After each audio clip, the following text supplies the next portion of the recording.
So hello everyone, myself Subham and welcome to my YouTube channel FinGrow Asset. So today topic is volume trading strategies. So इससे पहले मैंने basis of volume पर एक video upload की है. अगर वो वीडियो आपने अभी तक नहीं देखी है तो so please go and check that video also. So let's move to the topic. So today topic is volume trading strategies. So आज हम जानेंगे कि वॉल्यूम पर जो वॉल्यूम इंडिकेटर होता है हम उस पर ट्रेड कैसे ले सकते हैं. सो अपने टॉपिक की शुरुआत करते हैं. सो हमें इतने सारे टॉपिक्स इसमें कवर करने होंगे तभी हम वॉल्यूम पर हम कैसे ट्रेड ले सकते हैं ये हम अच्छे से समझ पाएंगे. सो हम पहले जान लेते हैं इसके बेसिक्स. मैंने पिछली वीडियो में जो मेरा पिछला वीडियो था उसमें मैंने वॉल्यूम के जितने भी वॉल्यूम इंडिकेटर के बेसिक्स होते हैं वो सारे कवर किए हैं. अगर वो आपने अभी तक नहीं देखी तो आप उसे वॉच कर सकते हैं पूरी डिटेल में जानने के लिए. फिर भी मैं यहाँ थोड़ा बहुत बता दे रहा हूँ इसके बेसिक्स के बारे में. सो वॉल्यूम इंडिकेटर कुछ ऐसा दिखता है. ये कंटिन्यूअस ब्लॉक्स के रूप में रहते हैं, लगातार आपको दिख रहा होगा. इसका कलर मैटर नहीं करता, बस इसमें कितने नंबर ऑफ ब्लॉक्स या कितने उसकी ऊंचाई है उस ब्लॉक्स की वो डिपेंड करती है. यानी वॉल्यूम हम किसे कहते हैं. So volume is a measure of how much a given financial asset has traded in a given period of time. यानी in a given period of time यानी आपने कितने मिनट का चार्ट खोला, यानी 5 मिनट, 15 मिनट, 1 आवर, 1 डे. वो depend करता है आपके ऊपर कि आपने कितने मिनट का टाइम फ्रेम का चार्ट खोल कर रखा है. तो उस गिवन पीरियड ऑफ टाइम पर कितने फाइनेंशियल एसेट यानी नंबर ऑफ शेयर्स या कॉन्ट्रैक्ट्स ट्रेड किए गए हैं शेयर मार्केट में या स्टॉक मार्केट में. सो वॉल्यूम हमें क्या बताता है, in a given period of time कितने नंबर ऑफ शेयर्स या कॉन्ट्रैक्ट्स ट्रेड किए गए हैं स्टॉक मार्केट में लोगों के द्वारा या एफआईज या डीआईज के द्वारा. सो वॉल्यूम हमें इसकी जानकारी देता है. और इसके साथ हमने इसके कुछ ट्रेडिंग टिप्स भी देखे थे पिछली वीडियो में. सो मैं उसे फिर से रिकैप कर दे रहा हूँ. सो हमारा पहला ट्रेडिंग टिप्स क्या था, if volume increase and price increase. अगर वॉल्यूम इंक्रीज करता है ऊपर की तरफ और प्राइस भी इंक्रीज करता है तो हमें इंडिकेट करता है स्ट्रॉन्ग बुलिश, यानी मार्केट और भी ऊपर जा सकती है. दूसरा ट्रेडिंग टिप्स था कि इफ़ वॉल्यूम इंक्रीज, अगर वॉल्यूम इंक्रीज करेगा लेकिन प्राइस डिक्रीज करेगा तो यहाँ वॉल्यूम प्राइस को सपोर्ट कर रहा है, यानी वो प्राइस को और नीचे की तरफ जाने देगा. यानी हमारा भैया ये हमारा स्ट्रॉन्ग बेयरिश का काम करेगा, मार्केट और नीचे जाएगी. अगर वॉल्यूम ऊपर की ओर जा रहा है यानी वो प्राइस को सपोर्ट करेगा. अगर प्राइस ऊपर जा रही है तो ऊपर जाएगा, नीचे जा रही है तो वो नीचे की तरफ जाएगा. हमारा तीसरा ट्रेंड टिप्स क्या था, इफ वॉल्यूम डिक्रीज, अगर वॉल्यूम नीचे की तरफ जा रही है लेकिन प्राइस ऊपर की तरफ जा रही है यानी वॉल्यूम यहाँ सपोर्ट नहीं कर रही है प्राइस को, तो वो प्राइस को वापस यहाँ से रिवर्स कर देगी या वो प्राइस को स्लो डाउन कर देगी. यानी वो या तो वो धीरे धीरे ऊपर जाएगा या तो वो यहाँ से रिवर्सल ले सकता है. ऐसे अगर वॉल्यूम नीचे की तरफ जाएगी और अगर प्राइस भी नीचे जा रही है यानी वॉल्यूम फिर से मार्केट को सपोर्ट नहीं कर रही है तो वो वहाँ से रिवर्सल ले सकता है या फिर वो धीरे धीरे नीचे जाएगा, यानी साइडवेज मूवमेंट में वो नीचे की तरफ जाएगा. अगर वॉल्यूम सपोर्ट करेगी तो वो प्राइस को और जैसे जा रही है प्राइस वैसे चलेगी, यानी कंटिन्यूएशन में. अगर प्राइस को सपोर्ट नहीं कर रही है तो वहाँ से वो रिवर्सल ले सकती है. सो हमारा पांचवा ट्रेंड टिप्स क्या था, इफ़ वॉल्यूम इज स्मॉल, अगर वॉल्यूम अपने मूविंग एवरेज से नीचे की ओर चलती है यानी उसे हम लोग स्मॉल ब्लॉक्स मानते हैं, स्मॉल वॉल्यूम ब्लॉक्स मानते हैं, तो वहाँ मार्केट हमें साइडवेज दिखाएगी, यानी एक ही रेंज में चलेगी मार्केट. हमारा छठा ट्रेंड टिप्स क्या था, इफ़ वॉल्यूम इज स्मॉल, अगर वॉल्यूम मूविंग एवरेज के नीचे है, प्राइस साइडवेज है, प्राइस साइडवेज चल रही है यानी एक रेंज में चल रही है, रेंज बाउंड मार्केट है, तो वहाँ से अगर वॉल्यूम ऊपर की ओर जाएगी तो प्राइस भी ऊपर जाएगा. अगर वहाँ से वॉल्यूम नीचे की ओर जाएगी तो वहाँ से प्राइस भी नीचे की ओर जाएगा. सो इन सारी बातों को हमने पिछली वीडियो में हमने कवर कर लिया था. सो आज हम जानेंगे इसके ट्रेडिंग स्ट्रेटजीज के बारे में. तो हमारा जो नेक्स्ट हमारा टॉपिक है वो है हमारा टाइम फ्रेम. अगर आप इंट्राडे ट्रेडर हो तो आप एनालिसिस करने के लिए 1D टाइम फ्रेम का यानी एक दिन के टाइम फ्रेम का आप यूज कर सकते हो, और ट्रेडिंग आवर में आप 5 मिनट या फिर आप 15 मिनट का यूज़ कर सकते हो, जो आप पर सूट करें वो आप. अगर आप इंट्राडे हो तो 1 डे पर आप एनालिसिस कर सकते हैं स्टॉक्स या इंडेक्स का, और ट्रेडिंग आवर्स में जब आप ट्रेड कर रहे हो तो वहाँ आप 5 मिनट या 15 मिनट के चार्ट्स पर उपयोग कर सकते हो. अगर आप एक स्विंग ट्रेडर हो तो 1D या 1 वीक पर आप इसे एनालिसिस के लिए यूज कर सकते हो, 1D या 1 वीक पर स्विंग ट्रेडर्स के लिए. सो ये हमने टाइम फ्रेम की बात कर ली. सो हमारा जो नेक्स्ट टॉपिक है वो है एंट्री. हम इसमें एंट्री कैसे लें. सो हम आप इसमें एंट्री बहुत सारे तरीके से ले सकते हो, क्योंकि वॉल्यूम ये हमें इंडिकेट करता है कि मार्केट में या स्टॉक मार्केट में कितने नंबर ऑफ शेयर्स या कॉन्ट्रैक्ट्स ट्रेड किए गए हैं. तो आप इसका जैसे मैंने पिछले वीडियो में एडवांटेजेस बताए थे कि ये हमें फेक ब्रेकआउट से बचाता है या हमें लिक्विडिटी बताता है, मार्केट का स्टेट बताता है. तो आप इसे as a support resistance use कर सकते हो मार्केट में. वही मतलब पहला पॉइंट हुआ कि आज आप इसे प्राइस एक्शन यूज़ कर सकते हो। आप इसे प्राइस एक्शन यानी सपोर्ट रेसिस्टेंस, मार्केट में आप इसे सपोर्ट रेसिस्टेंस ब्रेकआउट के तौर पर यूज कर सकते हो। और दूसरा, आप इसे किसी भी इंडिकेटर के साथ यूज कर सकते हो। जैसे कि मैं इस वीडियो में EMA के साथ बताऊंगा, EMA 50।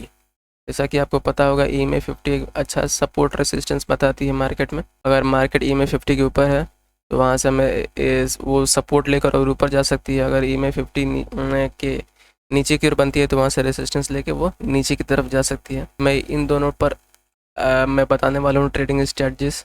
सो इसके लिए हमें चार्ट्स पर जाना होगा। So let's move to the chart. So ये आ गया हम अपने ट्रेडिंग व्यू के चार्ट्स पर। ये HDFC बैंक का 5 मिनट का चार्ट। सो मैं पहले as a purely price action पर मैं पहला ट्रेडिंग स्ट्रेटजी बताऊंगा। सो प्राइस एक्शन क्या होता है? Support and resistance. सो ये हमें सपोर्ट रेसिस्टेंस ब्रेकआउट का एक अच्छा इंडिकेशन दे सकती है। सो यहाँ मार्केट आपको दिख रहा होगा, मार्केट यहाँ पीछे की तरफ साइडवेज मूवमेंट कर रही है, यानी हमारे लिए एक अच्छा सा यहाँ ऊपर की ओर रेसिस्टेंस बना गया है, रेसिस्टेंस बन गया और नीचे की ओर सपोर्ट बन गया। जब भी मार्केट इस रेंज का ब्रेकआउट करेगी तो हम इसमें ट्रेड लेंगे। सो मार्केट ने यहाँ ऊपर की ओर ब्रेकआउट दिया, यानी रेसिस्टेंस को ब्रेक किया। तो आपको दिख रहा होगा मार्केट ने इस कैंडल ने इस रेसिस्टेंस का ब्रेकआउट किया। अब हम इसके कैंडल पर ध्यान देंगे।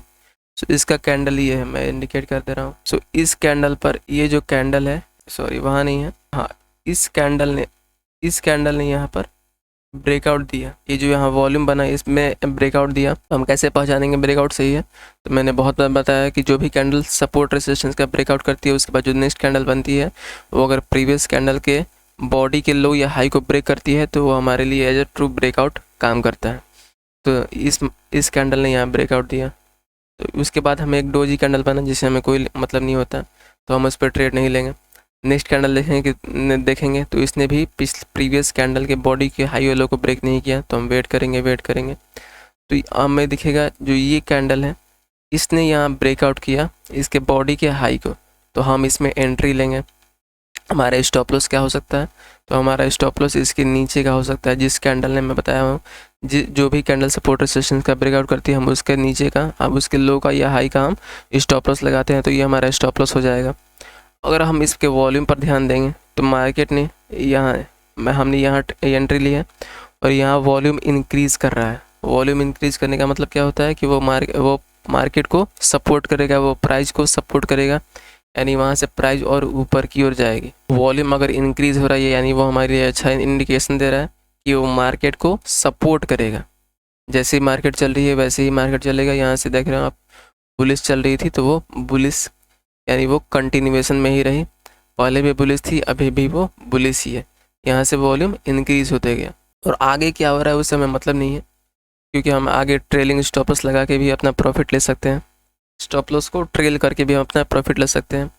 और टारगेट हमें कितना अचीव करना है एज ए बिगनर, तो 1:2। अगर आप 1:2 से और भी ज़्यादा लेना चाहते हैं तो आप अगर ट्रेड में बैठ गए तो आप ट्रेल स्टॉप लॉस करके भी आप अपना प्रॉफिट ले सकते हैं।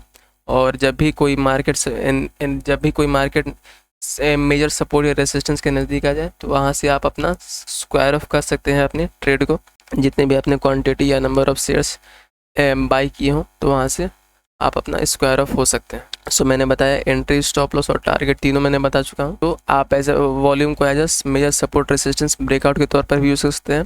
तो ये मैंने बताया रेसिस्टेंस का एग्जांपल, एक सपोर्ट का भी एग्जांपल हम देख लेते हैं। सो ये है SBI का चार्ट 5 मिनट का। सो मार्केट ने आपको दिख रहा होगा यहाँ पिछले कई दिनों से मार्केट यहाँ रेसिस्टेंस यहाँ फेस कर रही है, यहाँ फिर यहाँ सपोर्ट का काम की। मैंने बताया कि कोई भी मार्केट में रेसिस्टेंस कब सपोर्ट बन जाती है या कब सपोर्ट रेसिस्टेंस बन जाती है। तो जैसे ही यहाँ मार्केट सपोर्ट का काम की तो इस कैंडल दिख रहा होगा आपको कि इस सपोर्ट का इसने ब्रेकआउट दे दिया है। इस जो बड़े रेड कैंडल है इसने ब्रेकआउट दे दिया। अगर आप इसका वॉल्यूम देखें यहाँ से, तो यहाँ से वॉल्यूम भी यहाँ सूट अप कर रहा है, यानी ये प्राइस को सपोर्ट कर रहा है। ये जो वॉल्यूम ऊपर की ओर जा रहा है ये प्राइस को सपोर्ट कर रहा है, यानी ये प्राइस को और नीचे की ओर ले जाएगा, यानी हमारे ये स्ट्रॉन्ग बेरिश का कंडीशन है जो हमने ट्रेडिंग टिप्स में देखा था। तो इस कैंडल में ब्रेकआउट किया। अब हम ट्रू ब्रेकआउट कैसे पहचानते हैं? जो भी कैंडल्स सपोर्ट रेसिस्टेंस का ब्रेकआउट करती है तो हम अगर उसके बाद जो नेक्स्ट कैंडल होती है वो प्रीवियस कैंडल के बॉडी के हाई और लो को ब्रेक करती है तो वो हमारा ट्रू ब्रेकआउट का काम करती है। सो जो इस कैंडल ने ब्रेकआउट दिया है उसके बाद जो नेक्स्ट कैंडल है उसने प्रीवियस कैंडल के बॉडी के लो को ब्रेक कर दिया, यानी हमारे लिए टॉप ब्रेकआउट का काम की। और हम इसमें यहाँ से एंट्री लेंगे नीचे की तरफ, और यहाँ हमें वॉल्यूम भी सपोर्ट कर रही है ऊपर की तरफ। तो ये हमारे लिए एक अच्छा ट्रेड यहाँ बन सकता है। और स्टॉप लॉस हम कौन सा लगाते हैं, जो भी कैंडल सपोर्ट रेसिस्टेंस का ब्रेकआउट देती है हम उसके बॉडी के हाई एलो का, तो हम इस कंडीशन में बॉडी के हाई पर स्टॉप लॉस लगाएंगे यहाँ ऊपर की तरफ। और टारगेट हमें शुरू में 1:2 लेके चलना है, और आप ट्रेलिंग स्टॉप लॉस लगाकर स्टॉप लॉस को ट्रेल करके और अच्छा प्रॉफिट ले सकते हैं मार्केट्स। सो हमने ये देख लिया प्योरली प्राइस एक्शन पर। अब हम इसे इंडिकेटर के साथ भी दे सकते हैं। जो मैं यहाँ यूज़ कर रहा हूँ वो है यहाँ EMA इंडिकेटर। सो ये हिंदुस्तान यूनिलीवर का 5 मिनट का चार्ट है। सो आपको दिख रहा होगा, जैसा कि आपको पता होगा कि EMA 50 as strong support resistance का काम करती है मार्केट में। तो यहाँ इस ग्रीन कैंडल ने यहाँ हमारे EMA 50 पर यहाँ सपोर्ट लिया है, आपको दिख रहा होगा। और EMA 50 as strong support resistance का काम करती है। तो हम उसके बाद जो नेक्स्ट कैंडल देखेंगे कि वो नेक्स्ट कैंडल प्रीवियस कैंडल के बॉडी हाई एलो को ब्रेक करती है नहीं। तो इस कैंडल ने बॉडी के हाई को ब्रेक किया, तो हम इसमें ऊपर की ओर एंट्री लेंगे। और अगर आप यहाँ से वॉल्यूम भी देखें तो यहाँ से वॉल्यूम भी धीरे धीरे करके ऊपर की ओर जा रही है, यानी ये प्राइस को सपोर्ट करेगी। तो हमारे लिए एक अच्छा ट्रेड यहाँ बन सकता था, यानी वो वॉल्यूम जो है वो मार्केट को सपोर्ट करी, यानी मार्केट जैसा पीछे बिहेव करी, यानी जैसे मार्केट पीछे बुलिश थी आगे भी वो बुलिश ही रहेगी।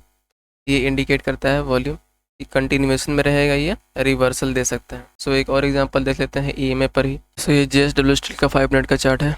सो इस कैंडल ने, आपको दिख रहा होगा, इस कैंडल ने यहाँ पर सपोर्ट लिया। ये जो बड़े कैंडल है इसने EMA 50 पर रेसिस्टेंस फेस किया है, और EMA 50 एज स्ट्रॉन्ग रेसिस्टेंस या सपोर्ट का काम करती है। तो हम यहाँ से नीचे की ओर एंट्री बनाएंगे, और हम इस कैंडल पर एंट्री लेंगे। क्यों? क्योंकि हम ऐसे पता करते हैं कि इस कैंडल ने EMA 50 पर स्ट्रॉन्ग सपोर्ट या रेसिस्टेंस फेस किया है कि नहीं। यानी जो भी कैंडल EMA 50 पर सपोर्ट रेसिस्टेंस फेस करती है, उसके बाद हम उसके नेक्स्ट कैंडल को देखते हैं कि वो प्रीवियस कैंडल के बॉडी को हाई एलो को ब्रेक कर रही है नहीं। तो इसने ब्रेक किया, तो हम यहाँ से एंट्री लेंगे। अगर आप इसका वॉल्यूम भी देखें, यहाँ धीरे धीरे वॉल्यूम भी सूट अप कर रहा है ऊपर की ओर। यहाँ वॉल्यूम भी धीरे धीरे करके यहाँ से ऊपर की ओर जा रहा है। तो ये हमारे लिए ट्रेड में बने रहने का इंडिकेशन दे रहा है कि हम यहाँ ट्रेड में बने रह सकते हैं, हमें यहाँ एक अच्छा खासा प्रॉफिट मिल सकता है। और स्टॉप लॉस हम यहाँ थोड़ा बड़ा हो सकता है आपका स्टॉप लॉस देखने में, लेकिन ये हमारा स्टॉप लॉस रहेगा। और टारगेट हमें यहाँ मिल सकता है 1:2 का ईजिली। सो ये हमने कुछ एग्जांपल्स देखे जिसमें हमने इसके एंट्री, स्टॉप लॉस, टारगेट हमने तीनों ही कवर कर लिए। सो हमें इसमें एंट्री हम दो तरीके से ले सकते हैं। पहला था हमारा प्योरली प्राइस एक्शन पर, और दूसरा हमारा था इसे किसी इंडिकेटर के साथ। मैंने यहाँ EMA को यूज़ किया, आप कोई और भी यूज़ कर सकते हो जो आप ये अच्छा यूज़ करना जानते हो, जैसे RSI इंडिकेटर हो गया, जो भी मैंने बताया, CPR इंडिकेटर हो गया, पिवट पॉइंट्स हो गए, आप उस पर भी यूज करके देखो। अपनी स्ट्रैटेजीज़ को बैक टेस्ट करो, जो भी मैंने स्ट्रैटेजी बताई हैं आप इस पर प्रैक्टिस कैसे कर सकते हो। तो मेरे स्ट्रैटेजीज़ को बैक टेस्ट करके आप इसे इन नंबर ऑफ़ चार्ट्स, यानी आप जितना भी आप चार्ट्स देख सकते हो, चार्ट्स पर यूज़ कर सकते हो, आप उतने चार्ट्स पर इसे ट्राई करो, बैक टेस्ट करो, कितनी बार ये स्ट्रैटेजीज काम कर रही हैं, कितनी बार ये फेल हो जा रही हैं। So I hope you like the video. So आज के लिए इतना ही। Thanks for watching. If you like the video please hit the like button, और इसे अपने दोस्तों के साथ शेयर करें, नए हो तो सब्सक्राइब करें, क्योंकि स्टॉक मार्केट से रिलेटेड ऐसे हेल्पफुल कंटेंट यहाँ हमारे यूट्यूब चैनल पर मिलते रहते हैं। So thanks for watching. जय हिंद, जय भारत।